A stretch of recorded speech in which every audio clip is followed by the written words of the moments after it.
Merci de nous suivre sur l'ensemble de nos plateformes pour vous informer sur Prestige. Au sommaire de cette édition, nouveau gouvernement du Sénégal, le peuple attend des changements, l'optimisme est permis. Déguerpissement au marché central de Thiès, la décision est lourde de conséquences.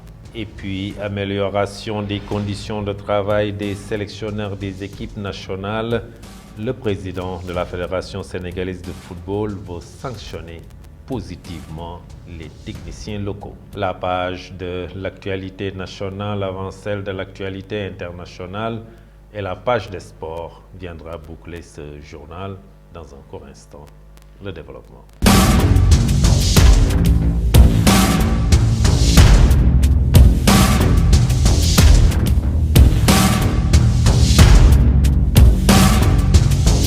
Mesdames, mademoiselles, messieurs, bonsoir et bienvenue dans ce journal.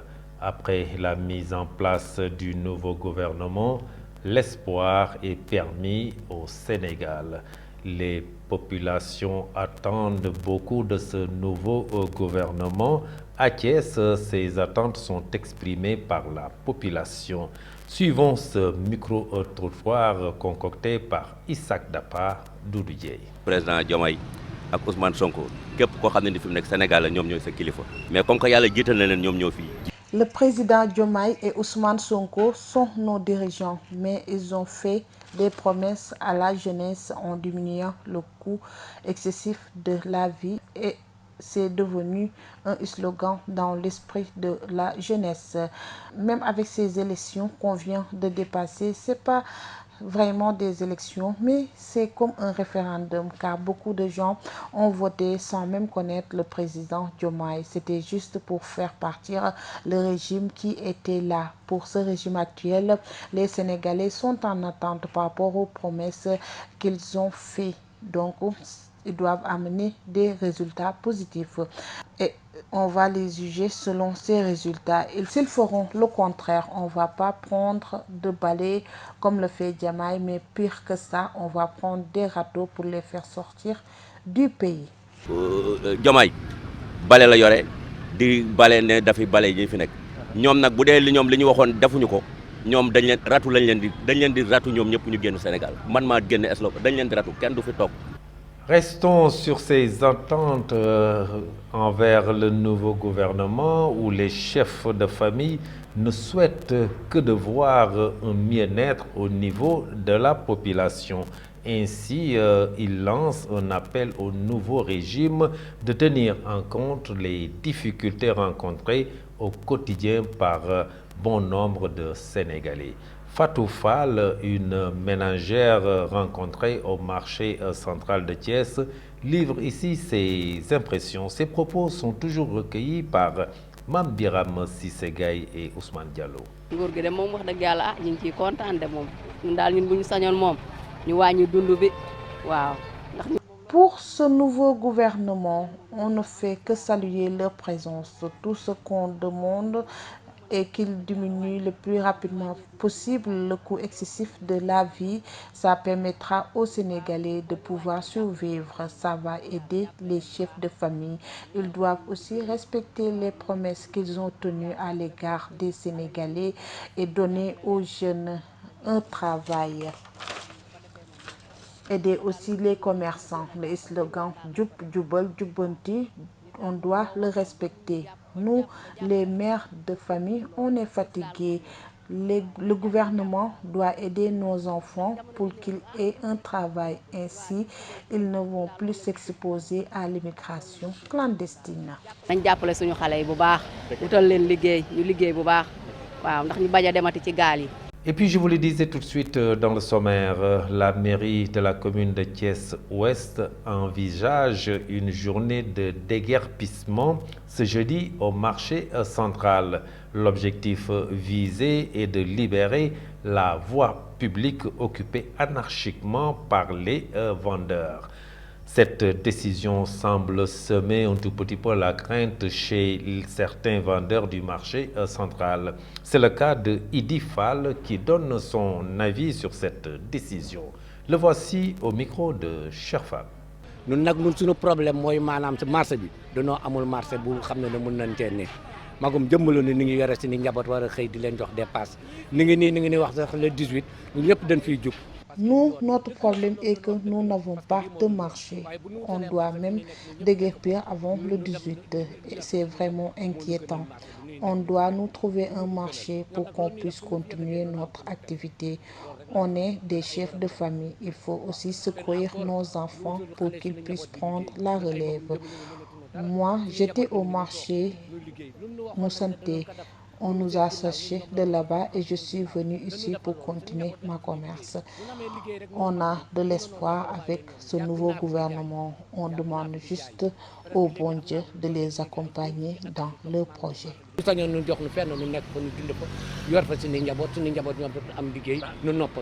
Le président de la Fédération sénégalaise de football, Maître Augustin Senghor, a déclaré vouloir améliorer les conditions de travail des sélectionneurs nationaux. Il estime que c'est grâce à l'expertise locale que le Sénégal a pu obtenir ses meilleurs résultats. Le président Senghor s'exprimait ce lundi lors d'un atelier de partage d'expériences organisé par la Direction technique nationale. Maître Augustin Senghor, je vous propose de suivre. Le DTN a convié l'ensemble des membres de ces staffs-là à une réunion d'échange, une sorte d'atelier qui consistera non seulement à faire des évaluations, à faire des partages d'expériences, mais aussi à dégager des perspectives en vue des prochaines échéances qui nous attendent. Tout le monde a suivi le cursus du football sénégalais ces 10 dernières années, où à force de travail, mais aussi à travers un défi qui consistait dans un pari sur l'expertise nationale, l'expertise locale, nous avons fait des résultats jamais réalisés dans l'histoire du football sénégalais, mais aussi des résultats jamais réalisés au niveau continental. Un pays qui, en l'espace d'une année, remporte 5 à 6 trophées continentaux, c'était du jamais vu, je pense même dans le monde. Et tout ça a mérité qu'on s'y arrête, qu'il nous faut maintenant lancer définitivement le futsal au moment où la Coupe d'Afrique de futsal se joue. Que le plus important dans cette rencontre-là, ce seront les conclusions qui seront tirées, parce qu'il est rare de voir un échange inter-sélection. C'est-à-dire aujourd'hui, on a le sélectionneur de l'équipe A qui est là, on a les sélections de jeunes, on a les autres sélections. Il y a des sélectionneurs qui ont déjà un vécu international, qui ont gagné des trophées continentaux, qui sont allés en Coupe du Monde. Il y a des nouveaux qui sont arrivés. Ces partages de séances de partage, je pense, coordonnés par la direction technique nationale, nous permettront de faire un partage des acquis de l'expérience et surtout de gagner du temps, de prendre des raccourcis pour que ceux qui arrivent puissent se reposer sur l'organisation qui est déjà présente, sur l'environnement de nos sélections qui s'est beaucoup assaini.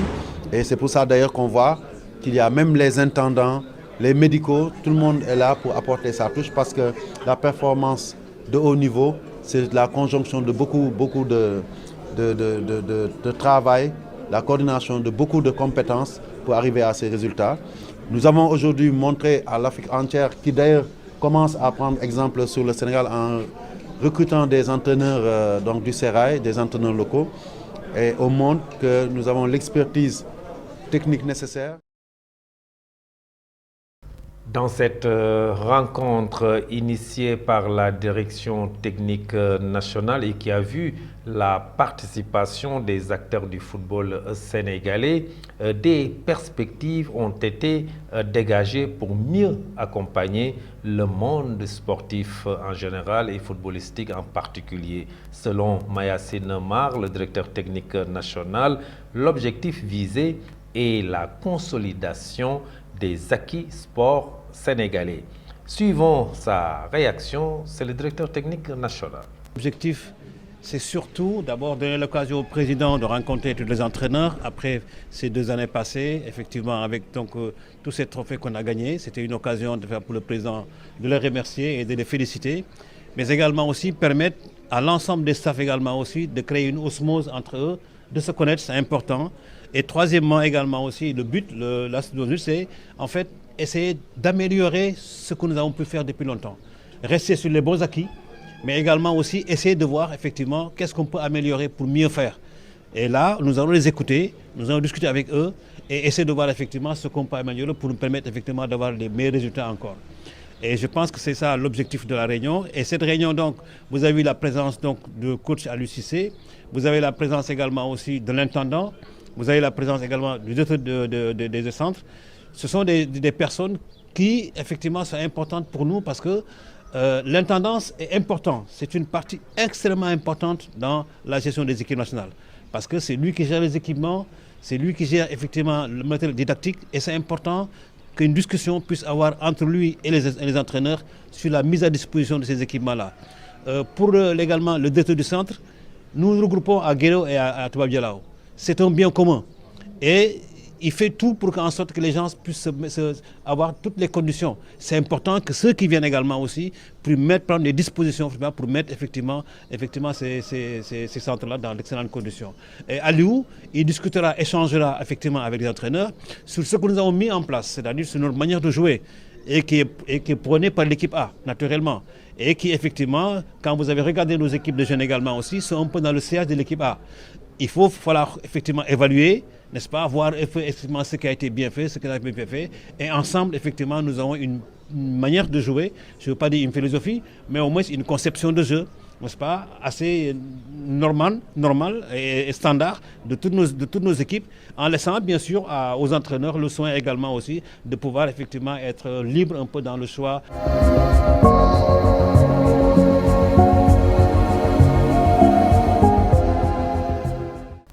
Et dans la page de l'actualité nationale, Boubacar Seye demande aux autorités de lancer un mandat d'arrêt international contre Macky Sall. Et à Tivaouane, le chef de l'État s'engage à moderniser la cité et à soutenir la finition de la grande mosquée de Tivaouane. La page de l'actualité nationale, c'est avec Mame Biram Cissé Gaye. L'actualité nationale, son Excellence Monsieur Bassirou Diomaye Faye, lors de sa première sortie officielle à Touba, a manifesté son engagement envers Tivaouane en s'entretenant avec Serigne Babacar Sy Mansour, Khalife général des Tidjanes. Au cours de cette rencontre, le président Faye a exprimé sa détermination à soutenir le programme de modernisation de la ville sainte et à contribuer aux travaux de finition de la grande mosquée de Tivaouane. Parlons autre chose. Boubacar Seye, chercheur et consultant en migration internationale et président fondateur de l'organisation Horizon Sans Frontières, a exprimé hier lundi 15 avril 2024 publiquement son souhait de voir l'ancien président de la République du Sénégal, Macky Sall, faire l'objet d'un mandat d'arrêt international. Cette demande intervient peu après que Macky Sall a été remplacé par Bassirou Diomaye Faye à la tête du pays. Dans une déclaration diffusée sur les réseaux sociaux, accompagnée d'une photo de l'ex-président Boubacar Seye, a articulé son désir de voir Macky Sall extradé vers le Sénégal pour y être jugé. Selon lui, l'ancien président devrait répondre de certaines politiques et économiques. Terminons avec une importante opération de contrôle sanitaire a été menée au marché Petersen de Dakar suite à une dénonciation concernant la vente de produits alimentaires impropres à la consommation sous la direction de l'adjudant Abdourahmane Gueye de la brigade départementale d'hygiène de Dakar. Plus de 26 tonnes de marchandises diverses évaluées à 7,5 millions de francs CFA ont été saisies. Suite à cette saisie, une enquête judiciaire sera ouverte par la brigade départementale d'hygiène de Dakar. De plus, 5 commerçants, dont une femme, ont été interpellés pour détention de produits variés. C'était tout pour cette actualité nationale.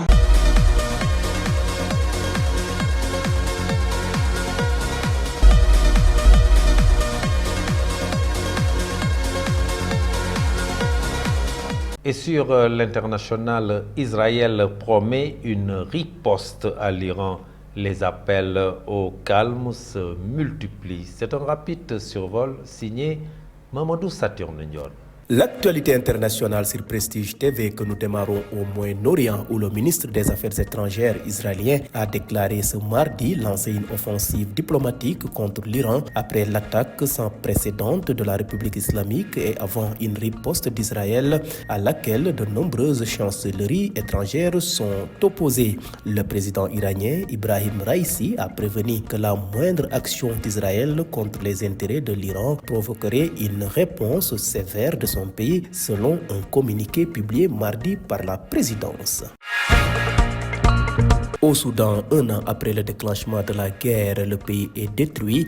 La population est prise entre deux feux, celle de l'armée du général au pouvoir Abdel Fattah al-Burhan et celle du chef de la milice des forces de soutien rapide, le général Daglo. Le conflit a coûté la vie à des milliers de personnes et provoqué une catastrophe humanitaire qui déborde dans les pays voisins.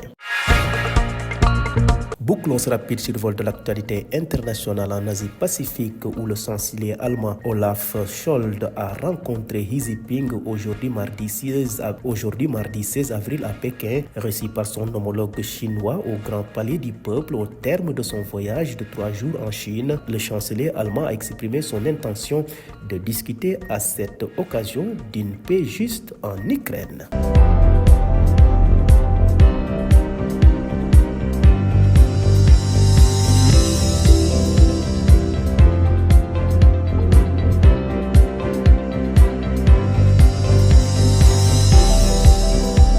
Et dans la page de l'actualité sportive, Ligue professionnelle 1 Teungueth FC annonce la signature d'un partenariat avec Al Hilal. Et puis revivez la cérémonie d'allumage de la flamme olympique des Jeux olympiques 2024 en Grèce.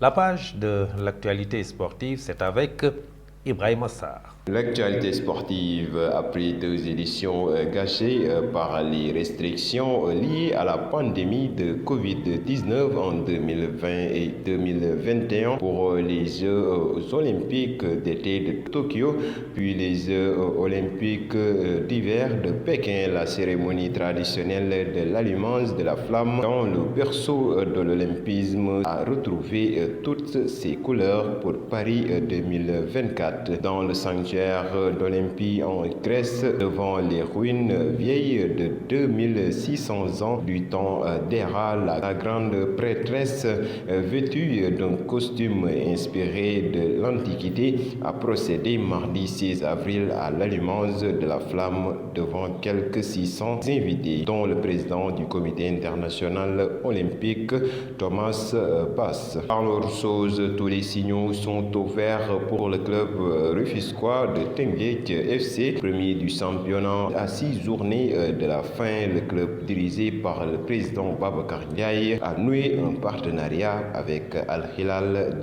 en Soudan. Merci beaucoup Ibrahim Assar pour cette page sportive qui vient boucler ce journal. Merci de l'avoir suivi. Passez une excellente fin de soirée. Au revoir.